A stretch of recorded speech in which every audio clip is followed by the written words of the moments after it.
Hi everyone. This week we had to read A Midsummer's Night's Dream. Number one, what I noticed and found interesting and almost funny was that Helena thought that Demetrius and Lysander were playing a prank on her because they had both declared their love to her instead of Hermia. Two, I would say the two values or the two concerns of this play have to deal with describing what love is and how it's almost confusing but true and real. And then the second part would be comedy.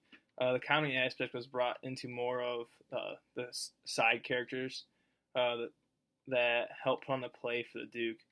I think this was meant to really attract almost anybody in the public to really enjoy this play.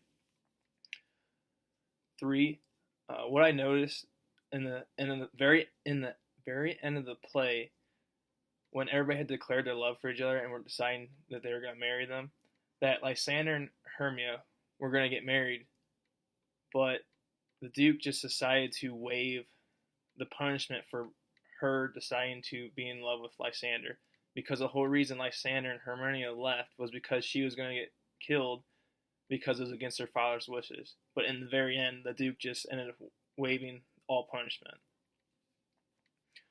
Four, I would say that the men in the play were more in charge, obviously, from the last question, that Hermia's father was not happy that she wouldn't get his wishes to marry Darius, and that we didn't really hear the true feelings behind the women in the story.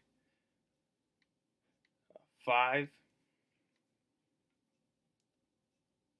during Shakespeare's time, I would say that since female characters were played by men in that time, I don't think the audience would get the full effect of a woman playing the part.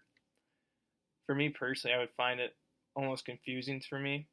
But back then, it was a norm for men to play women's spots, so it wouldn't be completely confusing for someone in the audience during that time to see that. I just think that they're missing out on the true full effect on what the love was felt between the two characters. Six. My two questions is, one, being, in the very first place, why didn't the Duke just end up waiving all punishment for Hermia? Because this would, for waiving all punishment for Hermia, so that way they wouldn't have to run away in the first place. And then two, why was the Fairy Queen so easily hypnotized by the special flower, just like Demetrius and Lysander were when they were declaring their love for Helena or Hermia?